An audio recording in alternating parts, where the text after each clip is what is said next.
My name is Danny Singer. I'm standing in Gallery Jones at the end of my current show, which I thought I would tell you a little bit about. When I moved to Montreal years ago, I was gobsmacked by the streets of stone buildings with incredible fenestration. And it was just street after street after street of history. And I thought if I could do this original idea that I'd had for years about shooting a whole street, that it would be the perfect place to do it because there was no space between the buildings and the buildings themselves were very interesting. And so I found an old aerial mapping camera that used to sit in the belly of an airplane, and it didn't work. There were so many problems with the camera that I found. You couldn't find film for it. You couldn't find batteries for it. It weighed 80 pounds. Years later, my wife and I were in Longview, Alberta, and we were sitting having a cup of coffee on the terrace of a coffee shop, and I looked across the street and I saw what I'd always imagined to be that small town main street. But the feeling was of a small street, isolated on a prairie, on a piece of prairie landscape.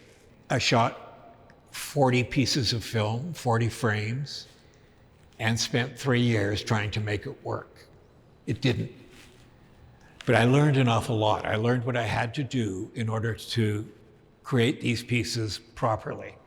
And by properly, I mean I've always imagined that they had to have an incredible amount of detail, because if you were going to window shop, walk past these pieces and look into the windows as you went, then there had to be something to see. They had to be incredibly sharp, and everything had to be very precise.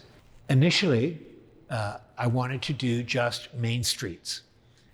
I was interested in the commerce, the change that's taken place. I grew up on a main street, or my dad had a store on a main street. And I can remember how much fun it was just visiting all the other merchants in the morning and seeing what a cross-section of life existed. I've been doing this for a long time, and I was looking for a way to explore vision that goes a little bit beyond traditional photography. And what these pieces do is they allow you to look at a whole street as though you were seeing it from miles and miles away. So they're very linear, and they're made up of hundreds of pictures which are carefully put together in Photoshop.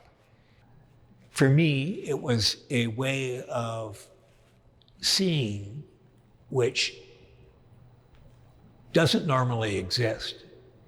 We don't actually see the way these towns look because there's no perspective when we look at the pictures, and when we see in real life, we see the sides of the buildings. We have to turn our head to see the ends of the buildings or where the streets intersect with Main Street and disappear into the distance. But in these pictures, it's as though you were driving into town and looking out the window of your car and slowly traversing the street. And as you go along, you see one building after another after another. These are constructions. They're not pictures of, even though they're accurate representations of. A lot of the pieces you see now have big skies attached to them, as opposed to just the street. The skies started to tell another part of the story, which was how influenced these places were by the weather, by the skies above them. It's the prairies, it's farming country, and the sky has always been the governing factor, the motivating factor in everything that happens there.